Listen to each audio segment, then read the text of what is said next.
Hey, it's Tali here. Do you have more questions than answers about what it means to be Jewish today?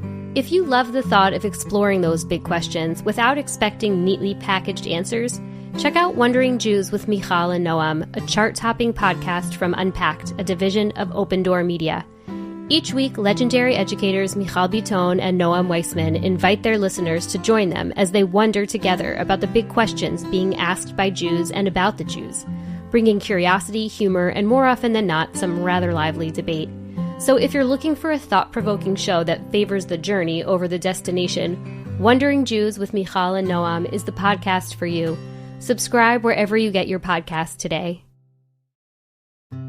Hey, it's Tali, here to tell you about the podcast Israel Story. Now, more than ever, Israel is a tough topic. Some love it, others hate it, but Israel Story offers a nuanced, faithful window into the extraordinary stories of everyday people in Israel.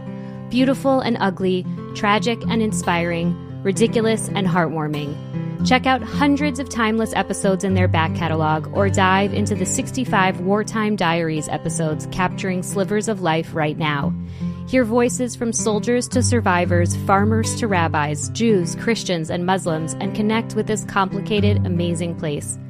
Hosted by Mishi Harman and produced with the Jerusalem Foundation and the Times of Israel, find Israel Story wherever you get your podcasts. Welcome to the 5 Books, where each week we talk with a Jewish author about 5 books that are near and dear to them. My name is Tali Rosenblatt-Cohen, and today I'll be talking with Jeremy Dauber about his new book, American Scary, a fascinating deep dive into the history of horror in the United States and what this genre reveals about the American psyche.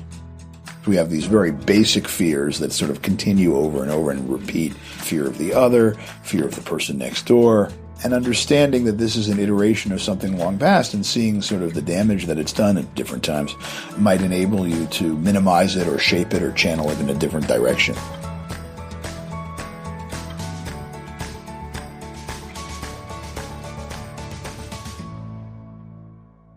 Dauber is also a professor of Jewish literature and American studies at Columbia University. And since it's Jewish American Heritage Month, we're also drawing on his expertise to explore the books that help us understand the Jewish American story. One of the things I think that's great about American Jews and their contributions to mass popular culture, here I'm talking about things like horror and movies and comic books, right, is that as kind of outsiders, they really are, first of all, in love with America, and they are trying to get in. And so they're looking with great affection and care, like on the outside window, kind of looking in at what it is that is making America work.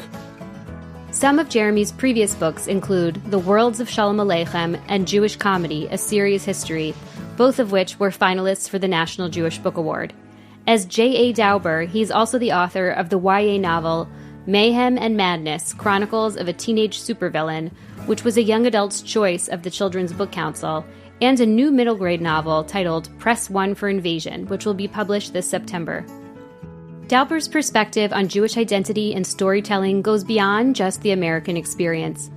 He's also deeply committed to preserving and teaching the literature of the Jewish diaspora and making sure it's understood on its own terms. It's very important for me to teach Yiddish literature not as a precursor to 1933 to 1945. You are doing an amazing disservice to all of these individuals by simply saying, well, you know, what a shame it was that they wrote this, not knowing that in 15 years or 20 years they were going to be killed. This episode is a crash course in Jewish literature, and I hope you enjoy. But before we get started, I wanted to share a quick, exciting update. Next week's episode would have been the last of the season, but over the course of this run of the show, we decided to move to an every other week publishing schedule. So now you won't have to wait between seasons to discover great Jewish authors and the books they love. More books, more authors, more recommendations. And we have one more surprise for you. A few of our listeners wrote in asking for a newsletter that includes a list of each guest's 5 book picks. If you're one of those listeners, thank you for the feedback. We thought it was a great idea, so we're launching one. If you'd like to get reminders for when new episodes drop and a full list of the books discussed in your inbox, along with links and other goodies. Subscribe to our newsletter by heading to our website, fivebookspod.org, or you can just head over to the show notes of this episode and you'll see it linked there. And with those two announcements, let's get to today's episode of The Five Books. Welcome to The Five Books, Jeremy. Thank you so much for being here. It's great to be here. It's so much fun. I can't wait. I'm really happy to have you here, particularly right now. I'm eager to talk to you about your book, American Scary, which is a history of horror in America. And it feels like a time when there is lots to be scared of. So happy to talk about that. And also, you are a professor of Jewish literature and American studies at Columbia University. And right now we are in the midst of Jewish American Heritage Month. So I thought it would be great to talk to you a little bit more broadly about books and how they shape the Jewish American story. I can't wait. We've known each other for a long time, and it's so much fun to do this together. So I'm really excited about this. Yes. Fantastic. Okay, so American Scary, I know, is a class that you've taught at Columbia, and it's about how horror reveals what scares us.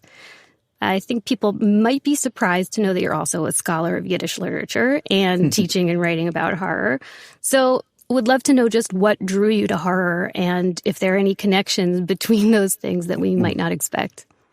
Sure. Well, I think that I was always sort of drawn, I think a lot of people are, to kind of, things that are scary.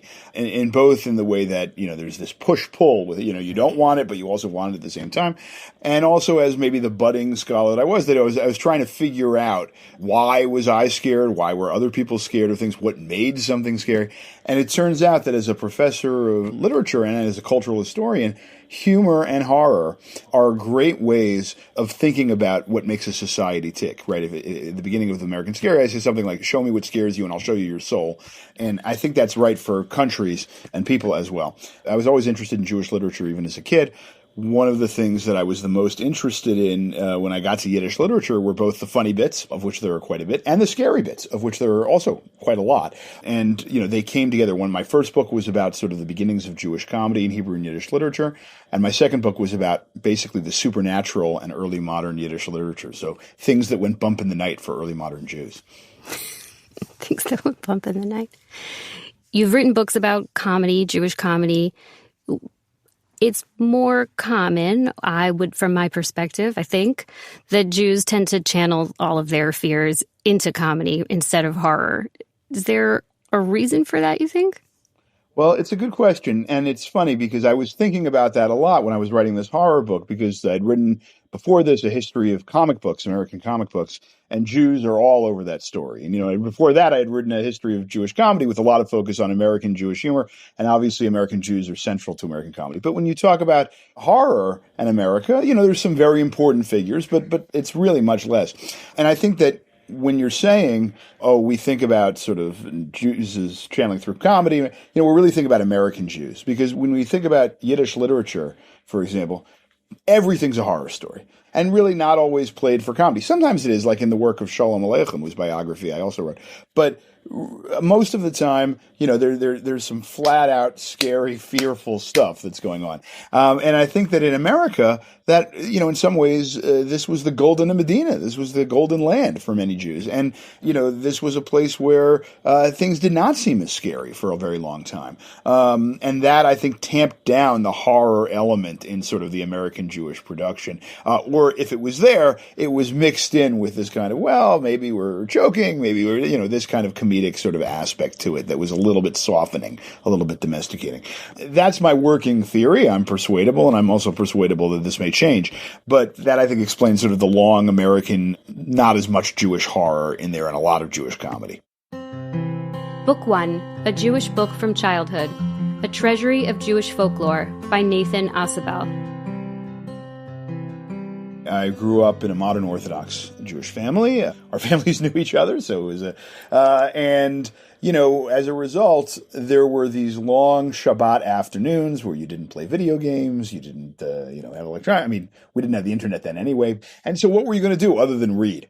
And one of the things that I found on my parents' bookshelf was this big, massive book, right? Perfect for a long Shabbat afternoon. But what was even more perfect about it was that it was full of stories and jokes. And this was this Nathan Ausubel's Treasury of Jewish Folklore, which was a very, very popular book sort of in the middle of the 20th century for American Jews.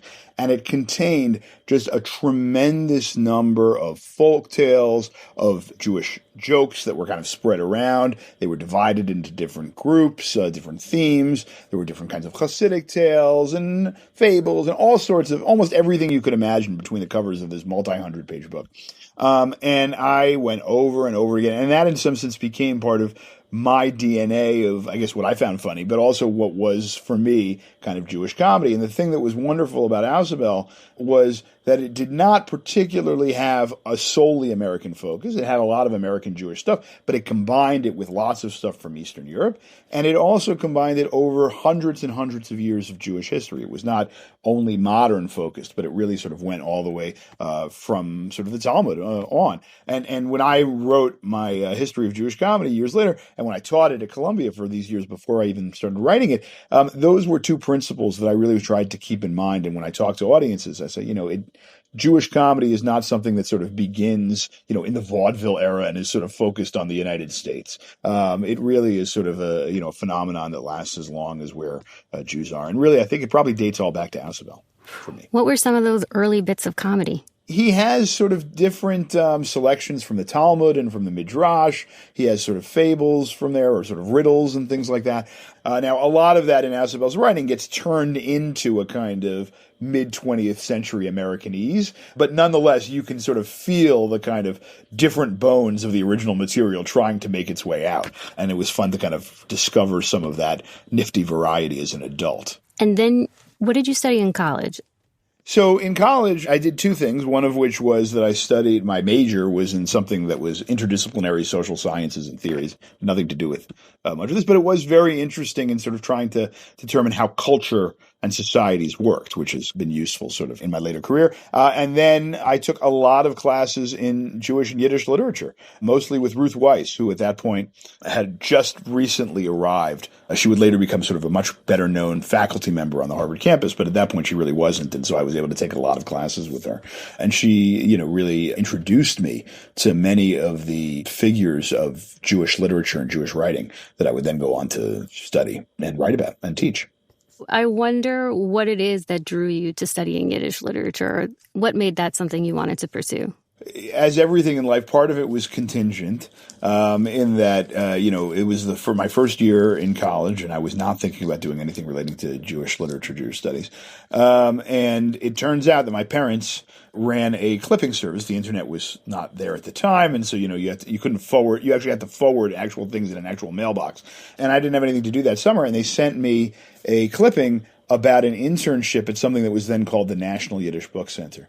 And the way I often tell the story is that at that point, in the day school upbringing that I had, the story was that the Jews were kicked out of Spain in 1492, and they kind of all met up in 1897 in Basel for the first Zionist conference, and there was basically not very much in between. And I was like, oh, this is interesting. I don't really know that much about this. And so I went, and Aaron Lansky, he ran a little seminar for these interns where he taught us in translation Yiddish literature. And it was all about people from a traditional background coming to terms with modernity. And even though things were not exactly identical, I had similar kinds of thoughts and questions and experiences coming from this modern Orthodox background to a very much more diverse, at least intellectually and in terms of people, background in college. So for people who are interested in some of that time period, obviously they should read your two earlier books. What pieces of Yiddish literature would you direct them to that you think are overlooked? I think that many people who have thrilled to Fiddler on the Roof would be really interested in reading sort of the original material that the Tevye stories are based on, which are much, in my opinion, more complicated and nuanced and even emotionally powerful. They are available in a wonderful translation by a guy named Hillel Halkin, and I would certainly recommend those. If you want to hear more about him after you read those stories, I wrote a biography, as I said, of Sholem Aleichem, and you can pick that up. But the other couple of figures that I would mention, there is a trinity, if I can use this expression, of classic Yiddish writers. The third of them is a guy named Yudlamet Peretz, I.L. Peretz. His material has been collected in an anthology that was edited by Ruth Weiss.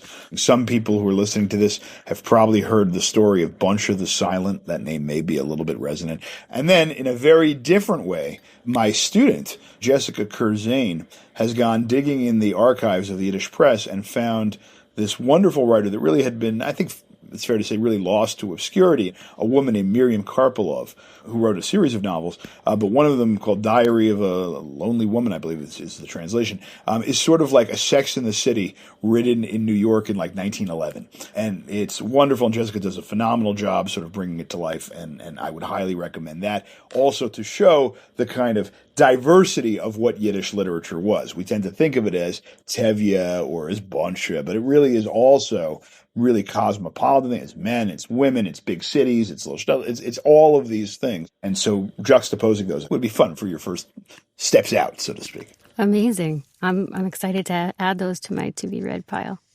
And I'm just curious what you're teaching right now. What are your classes that are in the realm of Yiddish and Jewish literature? So this spring, we're just finishing the end of term, and I decided to start a project, we'll see how far it goes, to really kind of do an ongoing series of seminars on the history of Jewish literature. So I decided to go right back to the beginning and teach a class on the book of Genesis, which was a lot of fun, and I did it using Sepharia, which I'm sure many people who are listening to the podcast know is a wonderful sort of tool, incredible tool. And so we did a really intense look at Genesis and a number of the Jewish commentaries that were 2,000 years of commenting on it. That was in the afternoons. And in the mornings, I taught a class on cultural history of the 1980s in America. So we can see the full breadth of your interests on display right there. That's right. Exactly. Amazing. Nachmanides in the afternoon and Taylor Dane, in the morning. What's causing the rise in book banning? On my podcast, Velshi Banned Book Club, I speak with authors of banned books to try and find out.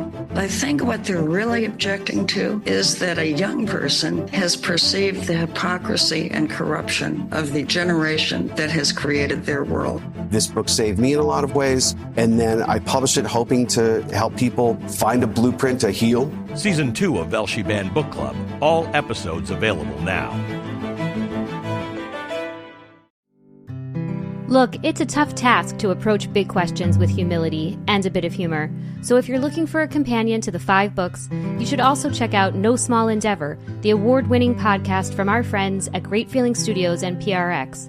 Hosted by Professor Lee C. Camp, the No Small Endeavor podcast thoughtfully merges the worlds of theology with arts, society, and politics to ask the question, how can we live a good life while nourishing the soul?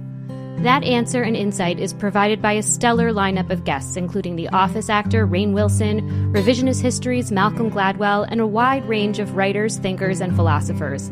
If you're looking for a place to start, check out their episode with Rabbi Shai Held, author of the book Judaism is About Love, Recovering the Heart of Jewish Life, about engaging the messiness and joy of life with honesty. You can find No Small Endeavor on Apple Podcasts, Spotify, or wherever you get your podcasts.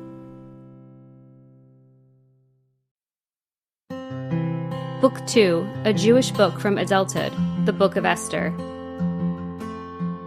To me, the Book of Esther is just an endlessly fascinating and interesting book for sort of quite a number of reasons. And if anyone here listening looks at the history of Jewish comedy I wrote, you'll see that I make the argument that really what we think of as Jewish comedy really sort of all starts with the Book of Esther. And it's a book that is a diasporic book that's in the Bible. It's written about the experience of the Jews in diaspora. And it's a book that tells a story of Jewish comedy that is actually quite unsettling, right? I mean, it presents the Jews as this minority who are hated, who are possibly sort of at the risk of genocidal disappearance, right? And the way that most of us who grew up in traditional households read the book is through the scrim of rabbinic interpretation, which says that, the Jews maybe they were kind of in danger, but thanks to God's providence, it all is going to work out fine. Or as the old saying goes, they tried to kill us, we survived, let's eat, right?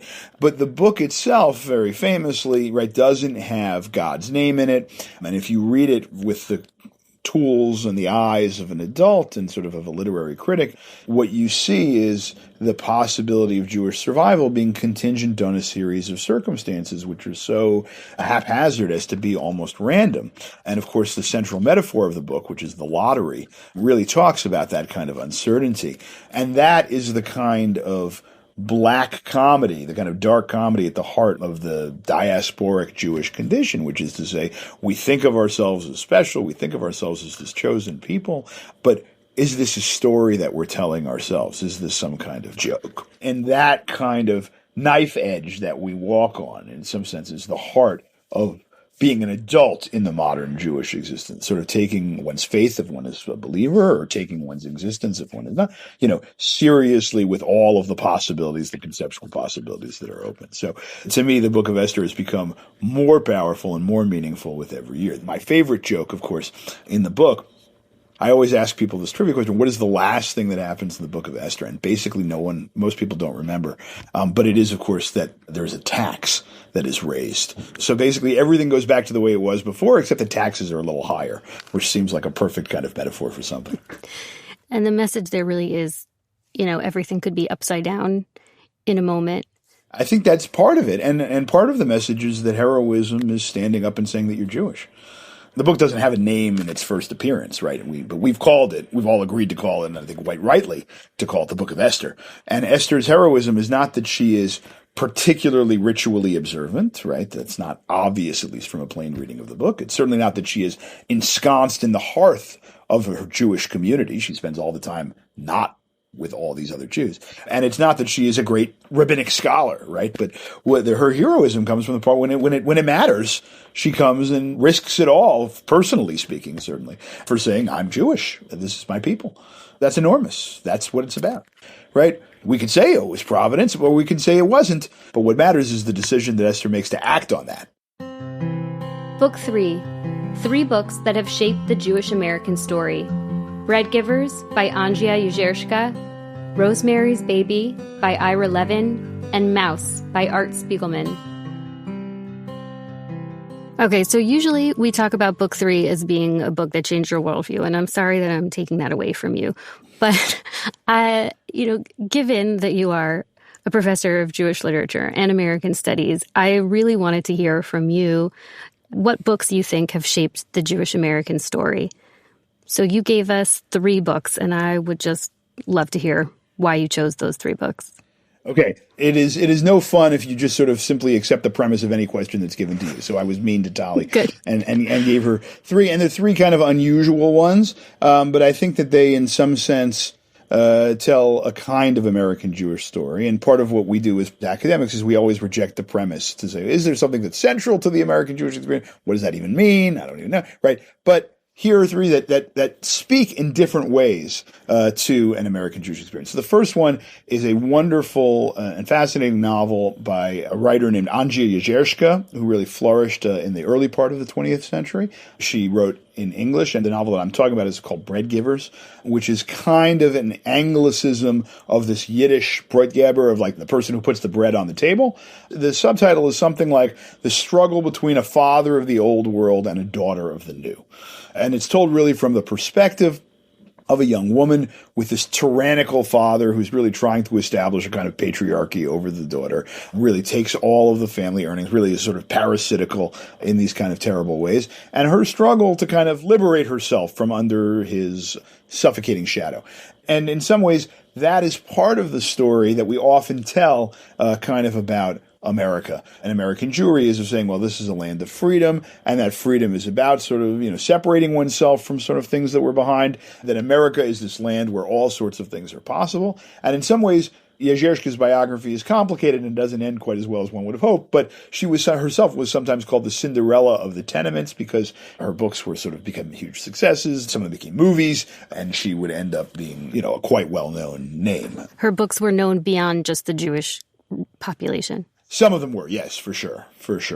This was a kind of real success story, but it was a success story that really was predicated on telling the story of the Jewish community kind of broadly, right? And so that leads a nice segue into our second choice, which is Ira Levin's novel Rosemary's Baby, which probably everyone here on the podcast has heard of, at least in its movie version, right? It becomes a novel first. And what's interesting to me is, right, if Jezierska is a story about sort of telling the Jewish story, but using it to kind of liberate yourself, Levin's novel is so good at sort of a Jewish effort at sussing out what the majority culture kind of wants, that it's almost hard to imagine that a Jew wrote it at all. So Ira Levin writes this novel, Rosemary's Baby, about a young Catholic woman named Rosemary who gives birth to the Antichrist, right? These are, it's fair to say, not particularly Jewish preoccupations. They are Christian preoccupations, particularly Catholic preoccupations, but Levin kind of understands, boy, this makes a great story. Now, you can say that the act of a Jew writing the archetypal Christian horror novel in America is a very Jewish story itself, right? That's certainly possible. In the same way that, as everyone knows, White Christmas was written by Jews, and Superman, Batman, the big, Gentile heroes are written by Jews, right? And so that is a very Jewish activity. So in that sense, not being a Jewish story, you could say, is also part of the American Jewish story. One of the things I think that's great about American Jews and their contributions to mass popular culture here, I'm talking about things like horror and movies and comic books, right, is that as kind of insider outsiders, but at the beginning more outsider than in, they really are, first of all, in love with America, like we were saying. They really see America as a tremendously wonderful place, by and large. And they are trying to get in, right? They want to be, and so they're looking with great affection and care, like on the outside window, kind of looking in at what it is that is making America work, right? I mean, I wrote this biography of Mel Brooks as well, and Mel Brooks is a master at this because as a parodist, you really, let's say the Western, right? You really have to love Westerns, and you have to watch them over and over again and know what makes them work, right, in order to sort of, deconstruct them or subvert them or what have you. And, you can do that for parodic purposes like Mel Brooks does for comedy, or you can do it just to do it, right? Because once you know how these things work, you can craft a work of art that really hits all of these sort of American culture points. And, some of the great American Jewish creators are interested simply in doing that and not sort of putting in a kind of Jewish element to that. I mean, I think a classic example of this for a lot of his career, although by no means all, is someone like Steven Spielberg, who, is one of our great horror directors and one of our great drama directors and one of our great action directors and you can make arguments, for example, that something like Raiders of the Lost Ark really is all Jewish underneath because it's about hitting Nazis and about finding sort of the Lost Ark of the Covenant, and that's fine, but you can also say that lots of Americans in 1980 wanted to see a hero like Harrison Ford, punch Nazis. And there are a lot of Christians also who think that the Holy Ark of the Covenant is kind of an interesting thing too. So, what we sometimes, do maybe less cleverly than Spielberg does is read kind of a narrow Judaism into some of this where I think people were looking out in the same way that people, and sometimes I get an unpopular pushback on this, but people are like, is Superman Jewish? Oh, of course Superman's really Jewish. And my feeling is Siegel and Schuster didn't want to make Superman Jewish. They wanted to make him as un-Jewish as possible because they wanted to create a story that is much more applicable to sort of everybody in America because that's how you sold comic books in the middle of the Depression. And you get into some of this in American Scary, but what is it that you think Ira Levin sussed out in Rosemary's Baby? I think that, one of the things that at that period, sort of late 1960s, early 1970s, is that there's this increasing kind of feeling, or maybe discomfort is even a good word, anxiety, about all of this wave of secularism that's coming out, particularly from a younger generation, of saying, God is dead, right? That's in fact in the movie version, right? There's a magazine cover that they see that Rosemary sees in the waiting room for a famous magazine cover that says, "Is God dead?" Right? And the message of Rosemary's Baby is, no, there is no way God is dead, right? That's one aspect. Most of the movie, and again, this becomes very interesting to watch this as an adult. When you watch this as a teenager, you're like, oh, it's all about the Antichrist. When you watch it as an adult, and especially an adult in the 2020s, you're saying, what this really is about is a woman who's being gaslit by everybody around her. And that's the real terror, right, is this, and so there are also these concerns that Levin channels both in this and in a novel of his The Stepford Wives that comes out, that really basically any of these movements of feminism, any of these kind of things, really are going to be shut down by a kind of patriarchy. And that's another thing that Levin is sort of putting his finger on as well. And then the third book that I chose was Art Spiegelman's Mouse.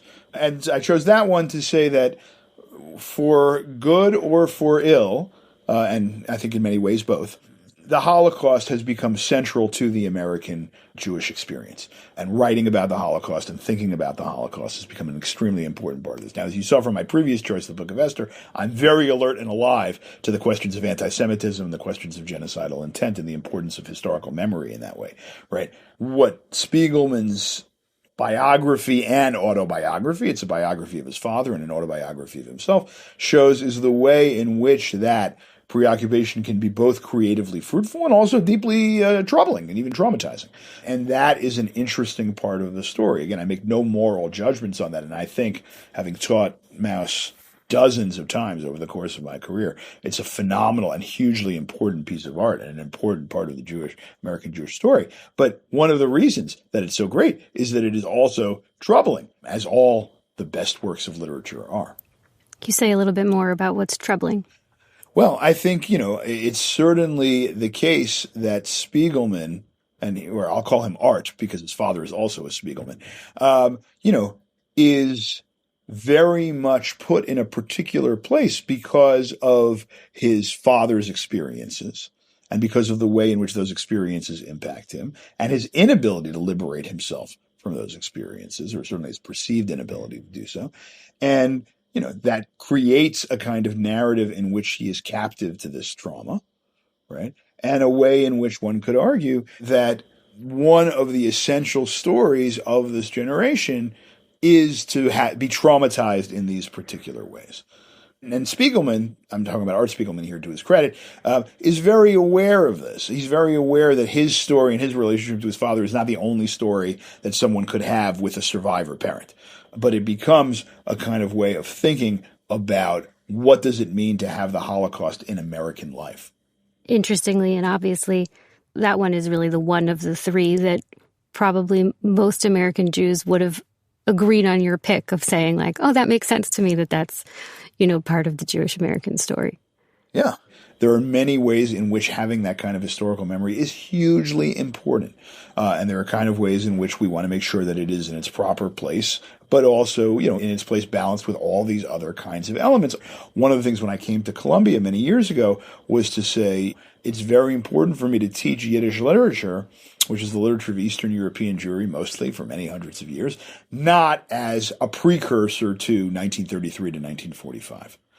You are doing an amazing disservice to all of these individuals by simply saying, well, what a shame it was that they wrote this not knowing that in 15 years or 20 years they were going to be killed, right? That seems like a travesty in many ways. And I don't think anyone thinks of it explicitly that way, but that's something that we really want to make sure that, we put in a perspective surrounded by all sorts of other aspects of Jewish literature, Jewish history, Jewish culture that we're also reading and teaching and thinking about. Well, I think taking those three books together, I wasn't sure how you were going to put them all together, but I really do see how they can shape for us the Jewish American story. So thank you for doing that for us. Book 4, the book you're reading now, 11/22/63 by Stephen King. I was in the middle of rereading really basically everything that Stephen King wrote. I was a little treat for myself after having finished the American Scary book, and just for fun. And I had gotten up to this massive book of his, which I think is one of his best books, which is called 11/22/63, which is, of course, the date of John F. Kennedy's assassination.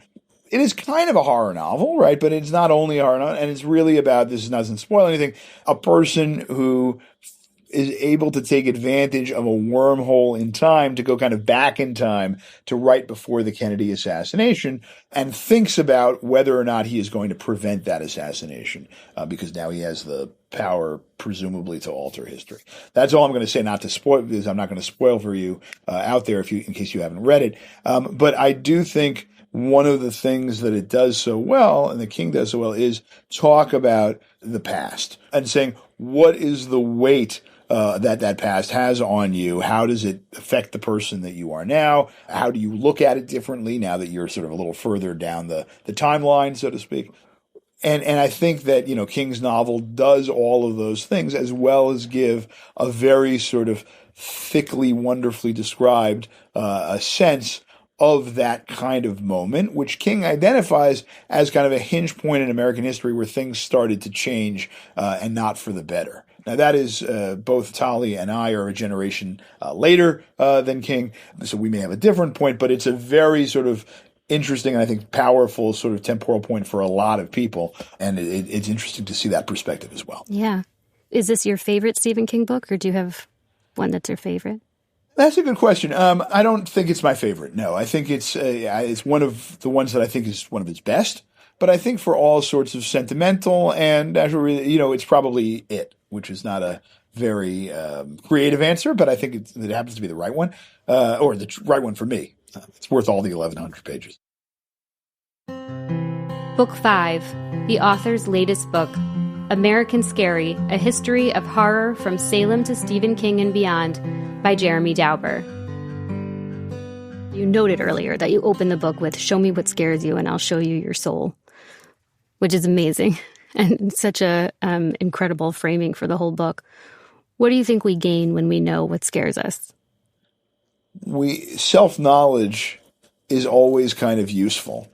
Even self-knowledge that you're powerless to change. I think there's a lot that you can change about yourself when you know more about yourself, but there's some that you can't. And even understanding that is very useful. From the perspective of nations, or cultures or peoples, and if you look at the soul, so to speak, over a long period of history, you can see things that are dismayingly regular and that may enable you to understand when something is coming round again. And that is both worrying at times, and I don't want to say comforting because it's not usually, but at least may enable you to think about how to try and face it and confront those fears in ways that are the most productive and maybe the most useful. There's that old saying, which is that old cliched chestnut, that history doesn't repeat, but it rhymes.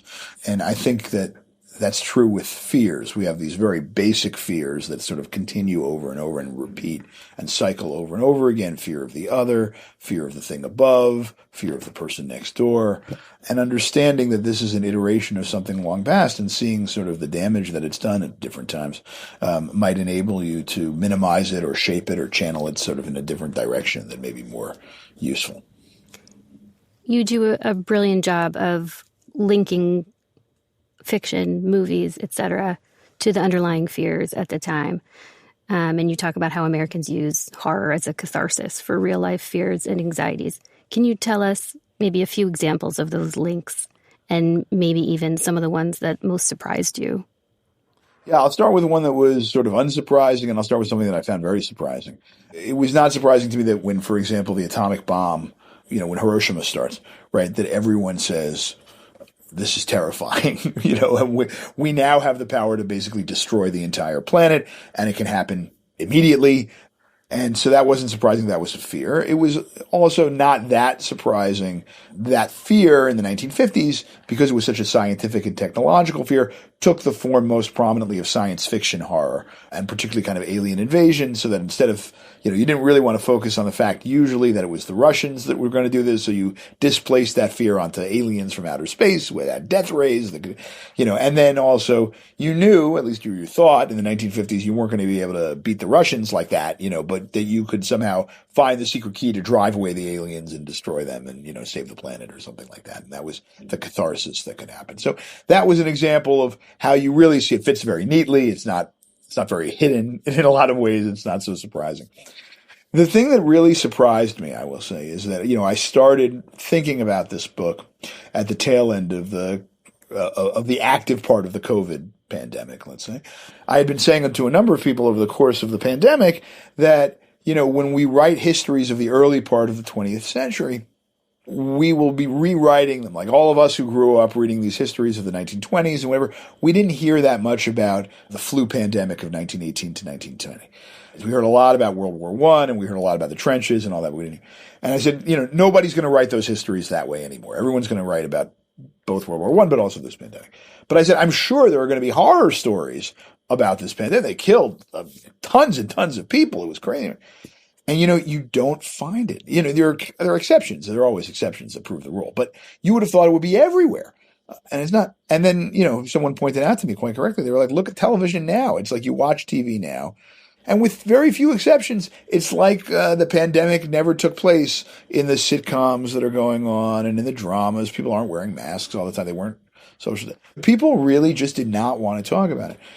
I think you can see it a little bit in, as I say, sort of very deep allegorical traces. I make the argument in the book that I think Dracula, which is about a kind of wasting disease that kind of takes place and that's spread from one person to another, is actually a lot more about virality than we would think that it was.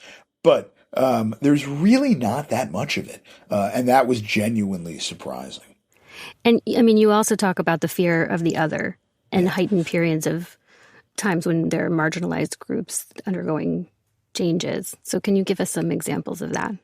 What Tali's talking about, which I think is a very important part of the American story and all sorts of horror stories, is being afraid of the person who's right next door to you. Now, in Jewish history, right, we are the other in so many of these stories, right? We're the ones who has rumors, right, and libels. This is not true, of course. I'm saying this on the podcast. We're the ones who they say poison the wells, right? They're the ones who say kidnap the children, right? We're the ones, right? We are the boogeymen of this. And it's because we live right there. We live right next door, right? In America, for all sorts of reasons, the Jews, and maybe until recently one has to say, but the Jews have not become as much the others as all sorts of others. In part, that's because as Americans, we have a much larger crime than anti-Semitism historically as woven into our American DNA, which is slavery. So that becomes one of the most important others. Women have always, all through history, been an other. And so, those two others really are intertwined. The subtitles of the book is From Salem to Stephen King and Beyond. We've talked a lot about Stephen King. We haven't talked that much about Salem. But in Salem, there is no question that sort of this fear of witchcraft that comes up is a combined fear of women as others, particularly women who have their own kind of power, right? And also people of color. The first person who is accused is an enslaved person, is an enslaved woman named Tituba. And they're right there. They're in our households and they're in league with the devil. That's what witchcraft means in the 17th century, right? That you have made a pact with the devil himself. So, you think this person is a nice church-going person, but you don't really know them at all. And that's very terrifying.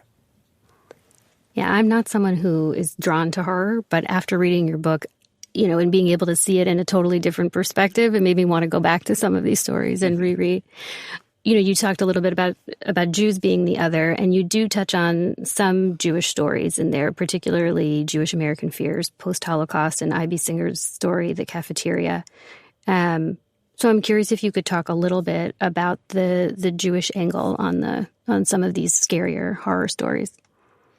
Well, I think, one of the interesting things about even the way that you said it, and I think quite rightly, is that the main exponent of American Jewish literature and Jewish fear in the second half of the 20th century that was sort of explicitly coded as Jewish, was someone who wrote in Yiddish and was perceived, and in part because of his own presentation, to be a kind of ghostly figure himself. Right, Isaac Bashevis Singer presents himself as a kind of walking remnant of a murdered people, and some of his most effective stories really lean in to that kind of ghostliness. One of my favorite stories, one of the ones I talk really about in the book, this story, The Cafeteria, is a story about a woman who tells this sort of narrator, who's kind of a singer stand-in, that she has seen Adolf Hitler kind of alive and well in a cafeteria in New York City, in one of these sort of classic New York City cafeterias that were like Yiddish emigre hangouts. And, it's this idea of saying, first about trauma, right, that time and space are collapsed, that you are all of a sudden back where you were, right? But also it's about, it can happen here. One of the books that we talked about doing on this podcast is Philip Roth's The Plot Against America. And, one of the things that's interesting about Roth, in 2004 at least, is that for Roth, America is kind of like a rubber band, basically. Like you can stretch it all out of proportion, but it will eventually snap back to good old America where it's supposed to be. Then, all's well because it will end well. That is not necessarily the case with Singer. So it'll be interesting to see whether or not Roth's vision or Singer's vision, as we're defining them in this particular moment, kind of win out, in our contemporary moment. But certainly that is a kind of fear of saying, can it happen here, that, one would be foolish to say is not resonating in the minds of a lot of Jews thinking about now. Yeah, absolutely. I know that you've written middle grade fiction, and you have a new one coming out in September. Does any of your horror expertise figure into how you approach writing these middle grade stories? So, thank you for asking about it. I mean, I'm very excited about this book that's coming out. It's called Press 1 for Invasion. So I talked about sort of these alien things. The premise is basically that this kid really wants a phone. He finds one on the street, and he looks through the camera mode on the phone, and like everybody looks normal except for his crossing guard, who looks like a goggle-eyed alien monster, but only when he looks through the phone, right? And it turns out that his crossing guard is like a beachhead in an alien invasion to basically like factory farm humans and turn them into food.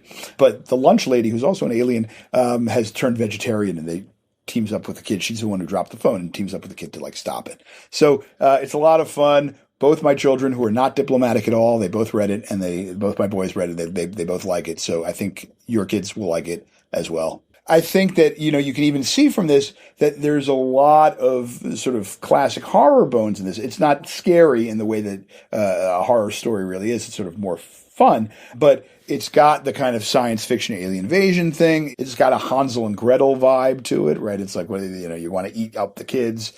So there's that fairy tale version of it. All of these things kind of come together in a melange. And I will say that, writing these stories is very interesting also to make you think as a critic about sort of reading these stories, about saying we as critics tend to be very interested in kind of categorization and taxonomy and things like that. And as a writer, you're kind of like, if it works well together, let's just put it in together. And, it doesn't really matter. So is it a commentary on how we should be terrified of giving children phones? Well, yeah, I think for sure. I think that's, it's one of the questions that I was asking myself, and I know we had this conversation, right? But is what's the right age to give kids a phone, right? Because they really want it. And that was part of this, saying, okay, well, this kid wants the phone so badly that he finds one in the street. He knows he should kind of turn it in, but he's like, maybe I could play with it a little first. But it turns out, I guess if you give a kid a phone at the right time, they might save the world. So, there you go. We won't tell them, wait until 8th grade. All the fourth graders are going to say, see, you got to buy this book, you'll see. Yeah. Exactly. Yeah. Okay, so this has been fantastic. My last question for you is really just, what do you think the horror of today tells us about what Americans are most afraid of? I think really what people are afraid of now are both the real kind of fragmentation of American society, the fear of the other really has sort of hypercharged, and whatever commonalities Americans have are fraying. And so a movie that came out like Civil War, but are really things like that. Movies like the Purge franchise, which has been right. These really are having a kind of moment. The other, I think, is the way in which the apocalyptic fiction has been very big for quite some time now. But as opposed to apocalyptic fiction being just, there's a zombie outbreak or there's something from above in some ways. It's really more of that things are falling apart from kind of within. There's always been an aspect of that, even like in a movie about nuclear war like Dr. Strangelove, there's some aspect of, it's the people, it's not sort of the nukes, But I think more and more, the fears are more idiocracy than they are one of the alien invasion movies. It's just going to all fall apart from within, and it's just not going to be that great anymore. So those are the two main kind of fears. The last thing I will say, I think, is that we're also afraid of something that is working both very well and very badly, which is sort of this artificial intelligence and virtual life sort of sense. It's working badly in the sense that it tends to hallucinate, but it works very well in the sense that increasingly we're not going to be able to know what is right or what isn't right anymore, what is real, what isn't real. There's always a moment. This happens in the Stephen King's novel It all the time, but it happens in a lot of horror novels and horror movies, including this Press One for Invasion, this book of mine, right, where you have to take this jump and you have to say, this thing that can't possibly be the case actually is the case. I can't believe that this is an alien, right? But it actually is an alien, and they're actually are going to, right? What's scary about virtual reality and sort of artificial intelligence is that the answer is not a binary anymore. It's not yes or no. It's like, well, we may never really be 100% sure anymore. And that kind of corrosive effect, I think, is genuinely terrifying, and it's something that we really are only beginning now, and probably will forever, to really try and get our hands around in an analogous way that in 1945, humanity had to come to terms with the fact that they could destroy the planet through their own actions, which was not something that humanity ever really thought about before.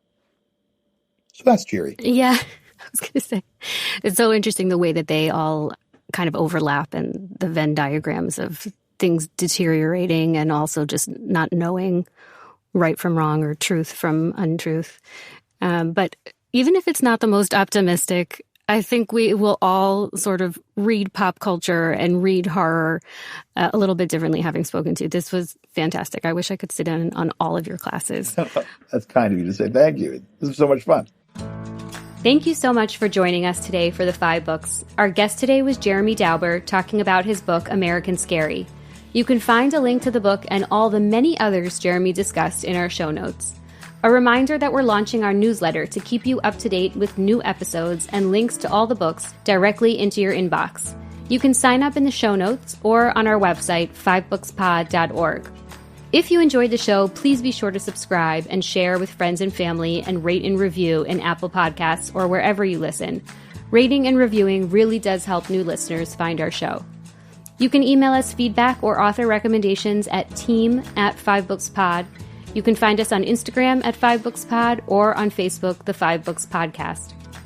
I'm Tali Rosenblatt-Cohen. Our producer is Odelia Rubin. Editorial and website support from Sarah Waring. Music by Dove Rosenblatt and Blue Dot Sessions. Art by Dina Friedman. Thanks especially to the Jewish Book Council, and a special shout out to Beit Rabban's Alim class.